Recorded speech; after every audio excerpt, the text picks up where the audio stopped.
Robert Rich, A Portrait of Contrasts by Van Dyck.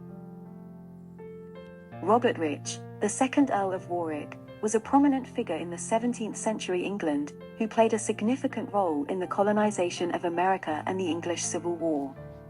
He was also a patron of the arts, and commissioned this portrait from Anthony Van Dyck, one of the most celebrated painters of the time.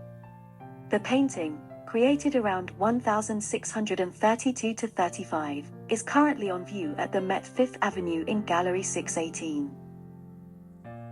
The painting is a striking example of Van Dyck's skill in capturing the personality and the status of his subjects. Warwick is depicted as a confident and powerful aristocrat, wearing a flamboyant orange robe over a white blouse with intricate designs. His posture and expression convey a sense of authority and self-assurance, as he looks directly at the viewer with one hand on his hip and the other holding up part of his robe.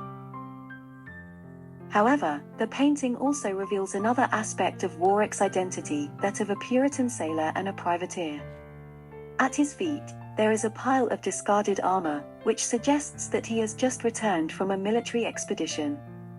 In the background, there are ships sailing in a stormy sea, which allude to his maritime adventures and his involvement in the colonization of America. Warwick was a supporter of the Puritan cause and a leader of the parliamentary faction in the English Civil War.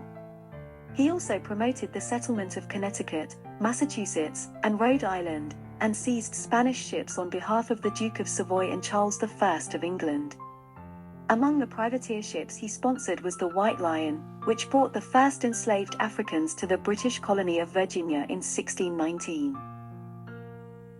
The contrast between Warwick's aristocratic attire and his maritime background creates a fascinating portrait of contrasts, which reflects the complexity and the ambition of his character.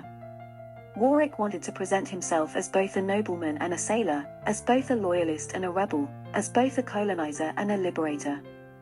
Van Dyck captured this duality with his brilliant use of color, light, and composition, creating a portrait that is both realistic and idealized, both historical and personal.